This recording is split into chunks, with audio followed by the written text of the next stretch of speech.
मेरा नाम संकेत खिलुरकर है एंड आई एम श्योर आप में से कई लोग ऐसे होंगे जो आज मुझे पहली बार सुन रहे हैं। सबकी जानकारी के लिए मैं बता दूं, मेरी जो कोर एक्सपर्टीज है that is specifically into post retirement planning. Post retirement planning मतलब अगर आप 60 साल के हैं या अगर अगले एक आध साल में रिटायर हो रहे हैं और अगर आपके पास कोई रिटायरमेंट कॉर्पस आ रहा है तो अगले जो 20-30 साल है वो हमें किस तरीके से प्लान करना है उसका स्पेशलिस्ट, इसको रिटायरमेंट स्पेशलिस्ट भी कहते हैं, that is my core expertise. कई लोगों से मैं हमेशा ये सुनता हूं कि रिटायरमेंट के बाद मुझे किसी के पास जाकर कोई सलाह लेने की क्या जरूरत है। ये तो मैं खुद YouTube पे आजकल इतने सारे वीडियोस हैं, वो सब भी तो देख देख के मैं अपनी रिटायरमेंट प्लानिंग कर सकता हूं। कई लोग मुझे ये भी कहते हैं कि यार मेरे जो 4 दोस्त लोग जो रिटायर हुए थे मुझसे पहले, उन्होंने जो किया था एग्जैक्टली वही का वही सेम प्लानिंग मैं भी अपने लिए कर लूंगा। या कई लोग मुझे ये भी कहते हैं कि संकेत मेरे ही बगल में मेरा कोई बैंक का जो रिलेशनशिप मैनेजर है, मैं उनके पास चला जाऊंगा और वो भी शायद मुझे रिटायरमेंट प्लानिंग करने में हेल्प कर देगा। लेकिन दोस्तों मैं आप सभी लोगों से एक ही सवाल पूछना चाहता हूं। अगर मान लीजिए आपको कोई सिर दर्द हो रहा है तो आप क्या वो सिर दर्द के लिए सिर दर्द की दवाई लेंगे या पेट दर्द की दवाई लेने वाले हैं? एग्जैक्टली जैसे हम शायद सैराडॉन लेंगे। या अगर आपको लगता है कि अगर मुझे और कोई बीमारी है तो हम लोग उसके स्पेशलिस्ट के पास जाना हमेशा पसंद करेंगे। एंड एग्जैक्टली सेम दोस्तों, आज कहीं ना कहीं रिटायरमेंट प्लानिंग इस पूरे कॉन्सेप्ट को इतना अंडररेटेड किया है इंडिया में कि कोई भी उसके महत्व को समझ नहीं रहा है। तो आइए दोस्तों, आज मैं आपको एक ऐसी कहानी सुनाने जा रहा हूं कि जहां पर एक 60 साल का व्यक्ति अपनी पूरी जिंदगी भर की कमाई गवा चुका है। इनका नाम ले लेते हैं शर्मा जी।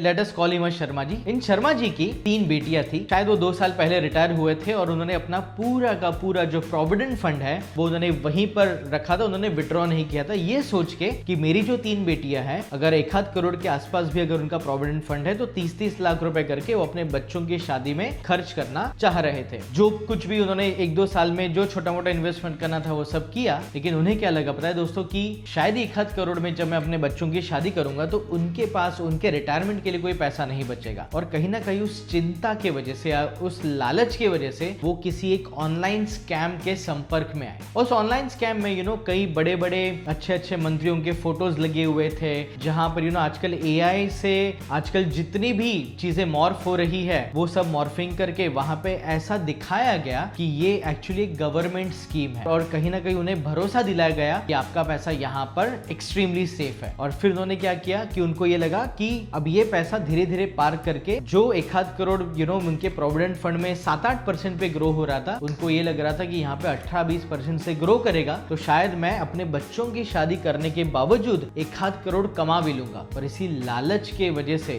वो स्कैम में फंस गए। अब मैं आपको दोस्तों उस स्कैम का एक पूरा डिटेल देता हूँ। हुआ क्या कि वहां पे जो भी उन्होंने वो एड देखा और उन्होंने शुरुआत 5-10 लाख रुपए से की। वो जो भी एप्लीकेशन था वहां पे उनको दिखाया गया कि देखो ये 10 लाख रुपए ना आपके 3-4 दिन में ही 3-4 लाख रुपए बढ़ गए। ऑलमोस्ट 30-40% का उनको जो है गेन मिला। वो देख के उन्हें बड़ा आश्चर्यचकित हुआ कि यार इतने जल्दी इतना पैसा बन गया। He was at the age of 60, he was a smart guy। तो उन्होंने लगा कि मैं ये पैसा विड्रॉ करके देखता हूँ, कहीं ऐसा तो नहीं कि मेरा पैसा अटक गया है। उन्होंने कुछ पैसा विड्रॉ करने की कोशिश की and the best part was वो स्कैमर इतने होशियार थे कि उन्होंने उनको कुछ पैसा विड्रॉ करने भी दिया। तो उन्हें भरोसा आया कि हाँ यार मेरा पैसा तो यहाँ पर सेफ है। जब उनकी हिम्मत बढ़ी उन्होंने फिर अब 50 लाख रुपए निकाले और फिर वहां पर इन्वेस्टमेंट करना शुरू किया। अब तक स्कैमर को पता ये चल चुका था कि यहाँ पे सिर्फ इनके पास 5-10 लाख रुपए नहीं है, बट कहीं ना कहीं ही has the potential to give them more money. Scammer की भूख यहाँ पे खत्म नहीं हुई। उन्होंने उस इन्वेस्टर को 50 लाख रुपए डालने दिए, वहां पर जो भी ट्रेड करवाना था वो सब किया और फिर उसके बाद भी वहां पे जो भी 10-15 लाख रुपए के गेन बनने थे वो भी विड्रॉ करने के लिए अलाउ किया। अब जो उन्हें 50 लाख के ऊपर कॉन्फिडेंस आया तब उन्हें लगा कि अब मैं अपना पूरा प्रोविडेंट फंड का पैसा जो है यहाँ से निकाल लेता हूँ और पूरा का पूरा यहाँ पर इन्वेस्ट कर देता हूँ। अगर करोड़ रुपए पे अगर मुझे 30-40% के अगर रिटर्न्स आ गए, अगर 30-40 लाख रुपए कमा लिए तो बच्चों की शादी होते होते 1-1.5 करोड़ की तो धूमधाम से शादी करूंगा, लेकिन उसके बावजूद 1.5-2 करोड़ मेरे पास भी बचा रह जाएगा। ये उम्मीद से दोस्तों उन्होंने वो पूरा पैसा निकाला और जैसे ही उन्होंने वहां पर इन्वेस्ट किया एंड वहां पे उनको जो ग्रोथ दिखाना था वो सब तो दिखाया और फिर उन्होंने बोला कि ठीक है अब मुझे यहाँ से 10-20 लाख रुपए निकालने हैं। And exactly where the scam has started. अब उन्हें ये कहा गया कि अगर आपको ये 10-15 लाख रुपए निकालने हैं तो यहाँ पे आपको 5 लाख रुपए इसकी फीस जो है वो भरनी पड़ेगी, तभी आप 15 लाख रुपए विड्रॉ कर पाएंगे। और जैसे ही ये हुआ उन्हें समझ में आ चुका था कि दोस्तों मेरी जिंदगी भर की कमाई किसी एक स्कैम में फंस चुकी है। जब वो मेरे पास आए थे अपनी कहानी बताने के लिए और जब वो मुझे नरेट कर रहे थे, मेरी आंखों के सामने एग्जैक्टली मुझे दिख रहा था कि कैसे अब उनके तीनों बच्चों की, एंड तीनों लड़कियां थी बाय द वे, तीनों लड़कियों की शादी अब जो वो धूमधाम से करना चाहते थे, तब कहीं ना कहीं शायद वो नहीं कर पाएंगे या बहुत ही बजट में करना पड़ेगा। उन्होंने जो 30-40 साल जो नौकरी करके इतना पैसा कमाया था, वो पैसा वो ये सोच रहे थे कि मेरे रिटायरमेंट की लाठी है, अगले और 10-20 साल जब तक वो जिंदा है तब तक वो पैसा उनके काम आने वाला है। बट अब वो ना उस पैसों से शादी कर पाएंगे, ना उस पैसों से अपनी रिटायरमेंट लाइफ ठीक से जी पाएंगे। आई वुड से कि चलो पैसे डूब गए, विच इज ओके, कुछ भी करके कहीं से भी शायद कोई प्रॉपर्टी वगैरह बेच के दूसरा पैसा आ भी जाएगा। बट दोस्तों 60 साल की उम्र में जब आपको पता है कि मैं कोई नया पैसा कमा नहीं पाऊंगा और उस स्टेज पर आप अपना पूरा जिंदगी भर का पैसा गवा चुके हैं, वो जो एंजाइटी है, वो जो लॉस ऑफ कॉन्फिडेंस है, उस वजह से उस व्यक्ति के जो मेंटल हेल्थ पे जो इफेक्ट आया था, वो देख के मुझे आश्चर्य लगा कि एक टाइम पे ये बंदा इतना एक्टिव था और आज जस्ट बिकॉज इनके साथ जो ये स्कैम हुई ना, जब मैं आपसे ये कह रहा हूँ तो मेरे हाथ कांप रहे हैं वो सोच के। जब उनके साथ ये स्कैम हुआ, he has lost his confidence, he has lost the dignity that he had in his family. कहीं ना कहीं he was the bread winner of the family. आज उनकी पूरी फैमिली उनको एक फूल एक लूजर की तरह देख रही है कि इन्होंने इतने साल का जो कमाया हुआ पैसा था उन्होंने एक शॉट में गवा दिया, राइट। सो मेरा कहने का मतलब यही दोस्तों कि रिटायरमेंट के बाद हमें एक भी कदम अगर लेना है ना, बहुत सोच समझ के और बहुत ध्यान से लेना है। बिकॉज यहाँ पर अगर हम कोई भी गलती करेंगे ना, तो हमारे पास कोई उसको अंडू करने का कोई ऑप्शन ही नहीं है। There is no option for us to reverse that mistake. अब अगर हमारी जिंदगी में कोई गलती हो गई तो वो गलती को कंपेंसेट करने के लिए ना हमारे पास पैसा है, ना हमारी उम्र है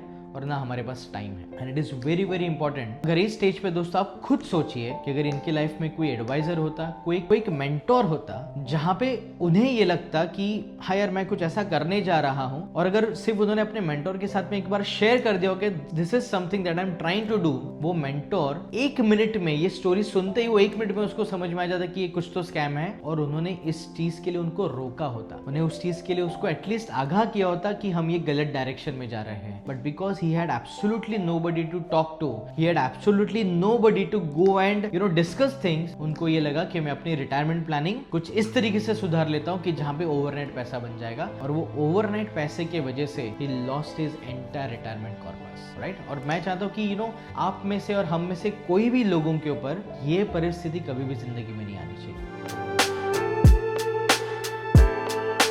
अब मैं आपको दोस्तों एक ऐसी स्टोरी सुनाने जा रहा हूँ कि जहाँ पे बहुत सारे हैप्पी मोमेंट्स थे, जहाँ पे उन्होंने एक राइट फाइनेंशियल मेंटोर के साथ उन्होंने अपने लाइफ का बहुत बड़ा जो गोल है वो अचीव कर पाए। ऑलराइट, ये जो लेडी है उनके हस्बैंड की डेथ हो चुकी थी आज से 3-4 साल पहले। और दोस्तों हर एक फादर की और एक हस्बैंड की एक हमेशा इच्छा होती है कि मैं अपनी बीवी और बच्चों के लिए एक बहुत अच्छा बड़ा आलीशान मकान बनाऊं, ओके। बट कहीं ना कहीं because of a sudden heart attack he passed away, और वो एक बहुत ही छोटे से 2 BHK में रह रहे थे, और किसी वजह से फिर वो लेडी जो है वो हमारे संपर्क में आई, और तब हमें ये पता चला कि उनका सारा का सारा पैसा FD में इन्वेस्टेड है। अब हमने उनके साथ मिलकर जो भी फाइनेंशियल प्लानिंग करनी थी वो की, एंड लॉन्ग स्टोरी शॉर्ट, पिछले 4-5 सालों में दोस्तों कोविड के बाद जो भी मार्केट्स के साथ हुआ और जो भी करेक्शंस और वट एवर इट इज, उसके बाद her money almost got doubled in last 5 years। She पैसा डबल हुआ वो इतना इंपॉर्टेंट नहीं है, बट अगर आपको याद होगा मैंने बोला था कि उनके हस्बैंड की एक बहुत ही इच्छा थी कि मैं अपने वाइफ और बच्चों के लिए एक बड़ा सा 3 BHK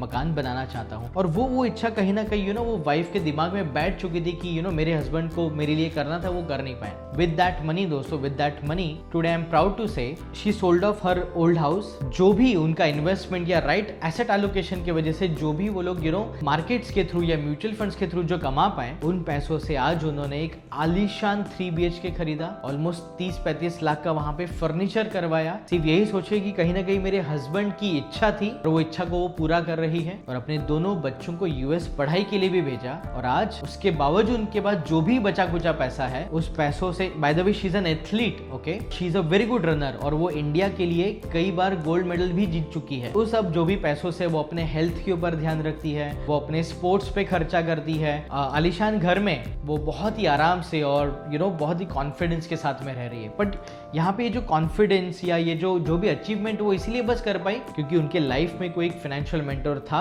जिन्होंने उनका पेन समझा और उस गोल को उनको अचीव करने में उनकी मदद की। सो मेरा कहने का मतलब बस यही है दोस्तों कि चाहे लाइफ में कोई भी चीज हो, एक मेंटर होना बहुत ज्यादा जरूरी है। मेंटर ना होने से you can lose your entire retirement corpus, and on the other hand जब आपके हाथ में अगर कोई मेंटर है तो वहां पर आप बहुत सारी अमेजिंग चीजें भी अचीव कर सकते हैं। और इसीलिए दोस्तों मैं हमेशा कहता हूं कि अगर आप आपके पैसों की कदर नहीं करेंगे तो आपका पैसा भी आपका कदर करना छोड़ देगा। तो दोस्तों ये दोनों कहानियां सुनने के बाद मुझे ये बताइए कि आपको क्या सीख मिली और नीचे कमेंट बॉक्स में मुझे लिख के बताइए। अगर आपको कुछ ऐसी ही अच्छी रिटायरमेंट प्लानिंग करनी है तो आइए फिर करते हैं रिटायरमेंट की बात संकेत के साथ।